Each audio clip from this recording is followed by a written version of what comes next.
Welcome to the Wellnest Mamas podcast.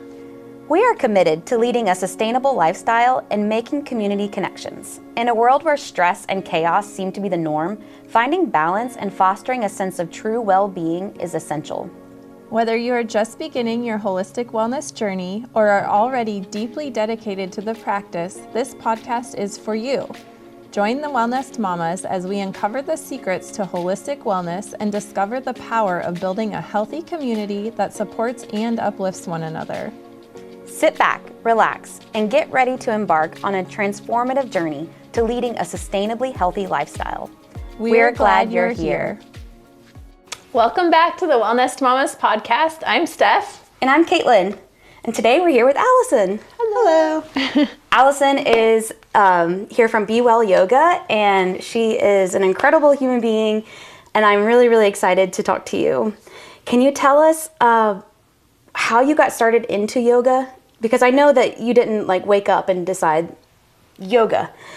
Well, sometimes that's how I do decide things. Yes. I wake up and I'm like, hey, this is an idea. Yeah, but you weren't born into yoga? No, I was not born into yoga, although after I had started my yoga journey, I found out that my dad had actually done yoga in college. Oh, wow. And his roommates used to be like, what are you doing? And he'd be like, I'm meditating.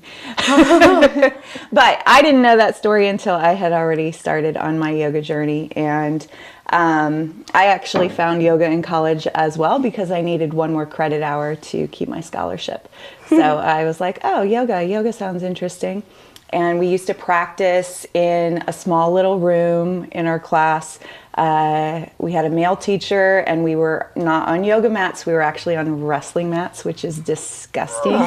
And one thing I always remember, and I kind of reiterate sometimes in my beginning yoga classes, is that he would say, downward facing dog is a resting pose. And I'll get so mad because I was a runner and I'd say, down dog is not a resting pose, it hurts.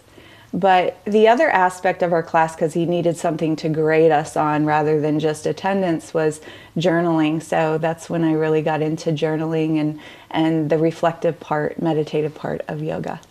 Cool. Yes, that's how it all started back at Ohio State. I love those family connections. Your dad doing it in college and you finding it in college. It was in the blood. And from that point, I just, I would go in and out of practicing. I did a lot of yoga videos.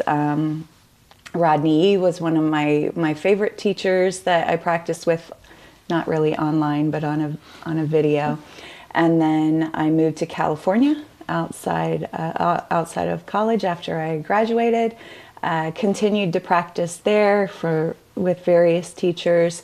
And then I didn't start my teaching journey until I moved to Connecticut, met my teachers, Mitchel, Bleier, Tracy Bleier, at their studio, Saraswati's in Connecticut, and went through almost a year-long process of training with them. From there, that was more typical Vinyasa style yoga. And from there, I found one of my favorite teachers, Jillian Pransky. She taught me all about restorative yoga and the power of rest.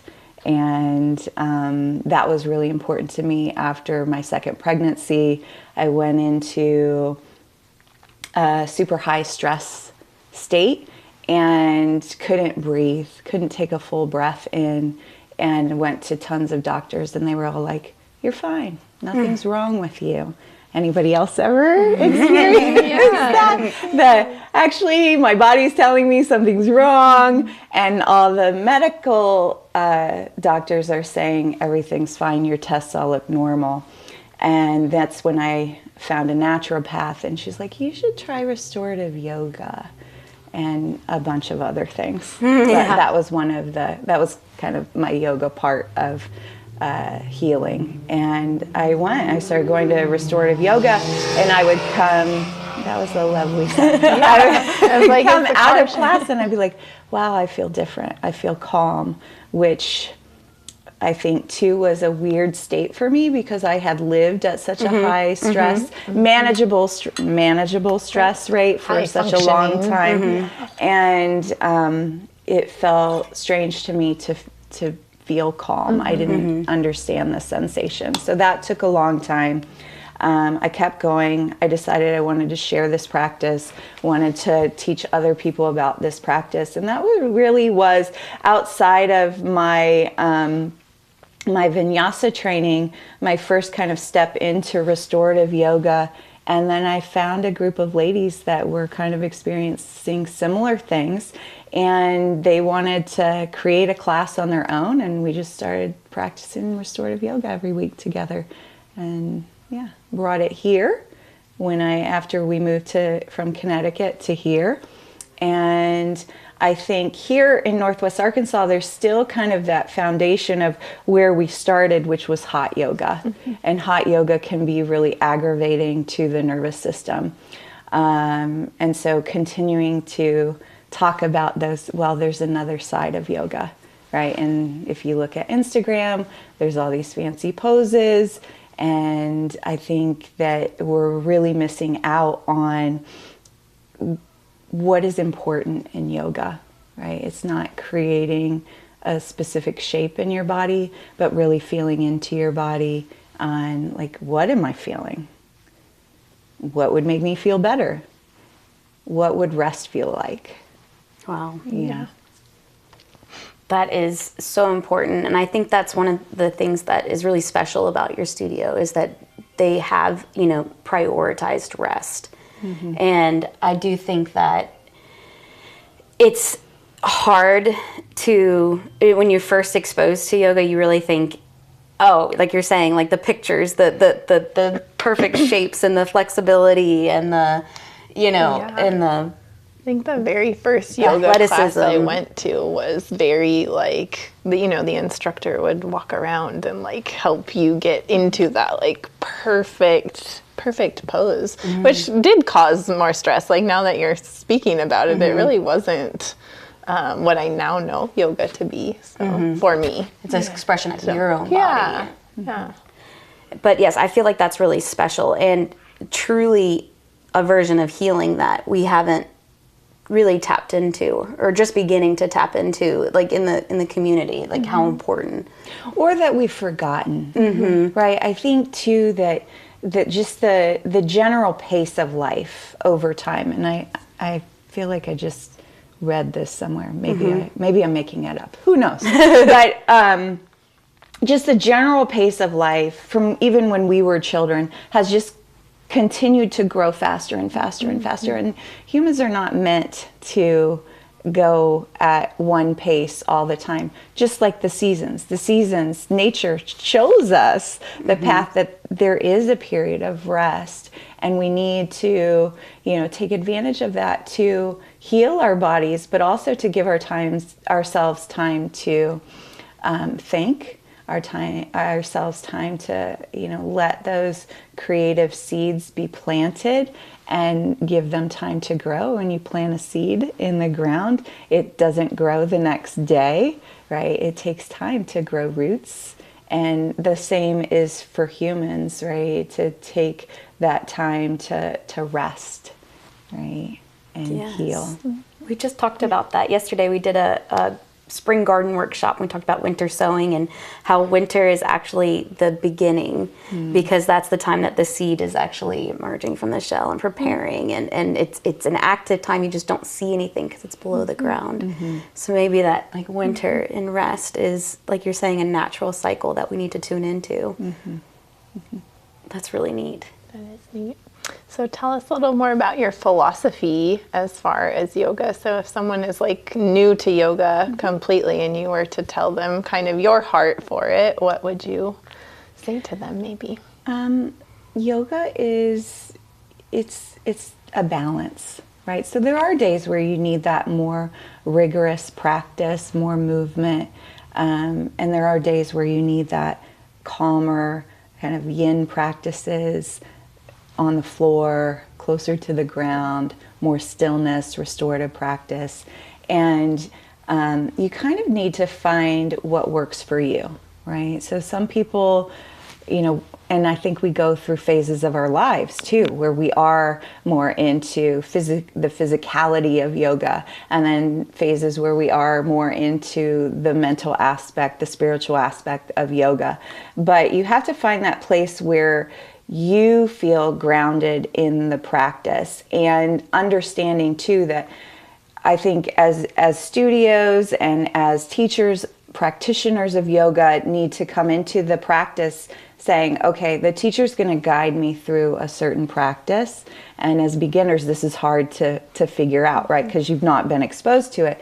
But knowing that your body wants to feel safe, right? And yoga is a place where you can come and feel safe in your body. And you're not going to do everything all at once, right? You're going to take baby steps, and then sometimes have big breakthroughs, whether it's physically or mentally, or have a big emotional release. But yoga is this place where you can really grow, not just physically, but also heal, right? Emotionally, mentally, and it builds this great awareness of like what's happening within myself. What kind of impact am I making in the world? What kind of impact am I making in my relationships? What kind of impact am I making on myself, right? So I guess my philosophy of yoga is that yoga is a big word, right? And there's a lot of knowledge out there about yoga. There's a lot of different lineages and practices. And I think there is a practice for everyone. And if we all practice yoga just a little bit every day, the world could be a lot more kind and compassionate, right? Yeah, that's beautiful. I love that. I love that. That's a great just way a little bit, just a little bit. little bit. I think I was in a class yesterday, and I was like, what if everybody just took a moment to take a few deep breaths or meditate before they had a meeting? What kind of world would that be? That would be a That great, would be really great tool. And I was like, yeah, we're not there yet. Yeah. But maybe Yeah. it's a thought, and like you say that thought, and it's like a seed is planted in the sound waves of the universe. Right? Yes, yes. And somebody hears it. Yes. I think that there will be people that are going going to hear it. If you own a business and you're doing meetings, let's do a meditation before the next one. I don't have to call it meditation, Yes. because sometimes meditation is a Breathing, scary word for people. I can see that. Let's just Breathe. take a moment to breathe. Yeah. Everybody breathe. Yeah, that's necessary. A moment to breathe. And when we consciously take that effort to breathe, we start to, bring more awareness of, oh, okay. Like bring ourselves back into the body. We're not distracted by something else. And also like, oh, what is more awareness of what am I taking personally? Mm-hmm. Yeah, that doesn't have to be personal. Mm-hmm. I just did a little 4-day yoga challenge, and one of the things that I took away that I latched on was the breath work, and how when you're breathing, you're not in the past, you're not in the future, you're literally in the present, and like living there is so much different. But there aren't very many moments in this like high speed, high stress, high anxiety world where we are just here, just right here. there. Like I'm just right We're here. not in our phones. Yeah. Right. That's another big thing, a big distraction. I really encourage people to take their watches off that are connected to their technology, or at least turn them off, turn off that Bluetooth when they're practicing, because we are so distracted. Next time you're at a stoplight, not kidding, look, like you're driving by people in the other lane at the stoplight, look and see how many of them are on their phones instead of looking. It's pretty much everybody. Oh, man. I'm at a stoplight, I've got a moment to check my email, instead of, maybe talking to the person next to you, or paying attention to how you're breathing, or just like that wondering and wandering in our mind that is our natural doorway into meditation. Right. Yeah. Inquisitive thought. Yeah. So going back to the breath stuff, there's a beautiful meditation that I learned a long time ago from Thich Nhat Hanh. He's a Buddhist monk, and he teaches this simple breath meditation. I'm breathing in and I'm breathing out. right? Which I think can help so many people and is really accessible, just to say consciously when you're taking that inhale, I am breathing in and I am breathing out. And it's a meditation that can be taught to the littlest children, right? When they're not able to maybe express their emotions yet, to teach them, okay, we're gonna, maybe they're like freaking out. Ah! Moms, anybody out there? Hey, let's breathe together. Or another fun one is the snake breath with kids. Just breathe in with me and hiss it out. Or lion's breath. They really like lion's breath. Little like that. Right, that can let out a lot of emotion when they don't yet have the words. And even adults, right? Sometimes we don't yet have the words to really put a name to, what am I really feeling? What's really bothering me? So bringing yourself back to that breath. I love those tips. That's a really great tip. So tell us, I know you're making incredible waves in the community. Can you tell us more about all the things that you're doing in your studio? So when I started the studio 7 years ago, which seems kind of crazy, I was pregnant with our fourth and final child.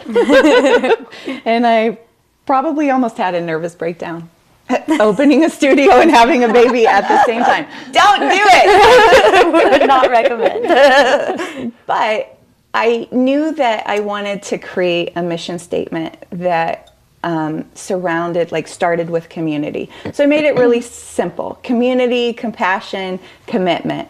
And that community aspect is really what Be Well is about. And the community that we create among the teachers, among the students, but then also our impact to the local community. So some of the things that we do that really kind of incorporate all that we're about is we have a little free pantry outside of the studio. Every time we fill it, it empties. We never know who we're impacting. And that is really important to me because it is discreet and it's anonymous. And if somebody is experiencing food insecurity, there's so many of those places in Northwest Arkansas. There's one outside of Be Well, and on the weekends, there's really no one in the parking lot. So nobody can see, right? And then the other way that we are impacting the community in Northwest Arkansas is that we're inviting a nonprofit every month to come in the third Friday of the month at 5:30 and talk about the work that they are doing here in Northwest Arkansas. That's really important to me. It's a way to increase their reach and for us to learn more about what these beautiful nonprofits are doing in the area. And then we're collecting donations. So people that may not be able to pay for a membership can come and donate whatever they want. And they're giving back to the nonprofit. All those donations, 100% of them go to the nonprofit. And we've been able to raise anywhere from $400 to $500 for each of those events. And that may not seem like a big number, but it's a big number to us. And it's usually a big number to the nonprofit. And I just love seeing all, we invited Sleep in Heavenly Peace a couple months ago, and I didn't really know much about them, but they're building beds for kids here in Northwest Arkansas. They have a 500 kid wait list. I'm going to get so much. Oh, man. Kids that need beds that don't have them. There's a bed build on March 8th, so that's coming up, and my family's going to go and participate in that. So, just reaching out to the community and hopefully changing lives. Absolutely. Yeah. I know you are. I was at the last one in February for Pearl, and hearing the stories from the people that had gone through recovery, had graduated the program, and it made such an impact. I'm going to get emotional. It made such an impact in their life, and to be able to share what they're doing in the community and really spread the word and just let everybody realize that there's amazing. The community in Northwest Arkansas is so giving, so loving, and we all want to help. Yeah. We all want to do it. Yeah, so our family has been here for about 13 years, and I've lived in Ohio. I grew up in Ohio. I lived in California. I lived in Connecticut. Now I live in Arkansas. No more moving. But I think the heart of this community is philanthropy. Yes. Hello, spit that word out. Philanthropy and giving back and creating little communities that are constantly thinking about, how can I help somebody else? Mm-hmm. That's the heart of Northwest Arkansas. Mm-hmm. How can I help someone else? And I love that. I love that about this area. Absolutely. So, that's what your podcast is all about. Trying to do. How can we help? How can we help families? How can we help women? Mm-hmm. Yeah. We're really trying to build a library of resources for people that come in and being shopkeepers, people come in all the time and ask for advice. Yes. You know, what can I do with XYZ? And to be able to say, here, go listen to Allisson's podcast. She has an incredible resource about talking all about mindfulness. Mm-hmm. You will love that. And then have a chance to listen at home, get comfortable, you know, kind of learn a little bit in their own space, and maybe have just that little bit of extra resource to find help and healing. And it might not be us telling you to do the breathing, you know, it might, but we can point you in the right direction. Exactly. And I'd love to know if there's anything else you want to share with the listeners, if you have anything exciting happening that you'd want them to know about. Well, definitely, if you live in Northwest Arkansas, please come to our community events on the third Friday of the month at 5:30. We'd love to share yoga with you and have you have an opportunity to interact with our local nonprofit organizations. And then I have a couple of retreats, one that I'm teaching at here locally in Arkansas. I forget where we're going. I should know this. But I'll be there. It's a state park, an hour south of Little Rock, so about 4 hours from here if you live here. It's Mother's Day weekend, and it is a women's retreat. So all about she's having, my friend Krista is having some people come in to talk about women's hormones, the life cycle of womenhood. Cool. There's some dancing. I'm teaching a yoga class on walking with the goddesses. Ooh. So yeah, that sounds fun. Intriguing. Yeah. And then I'm also teaching a relaxation restorative yoga / gong sound immersion. With meditation.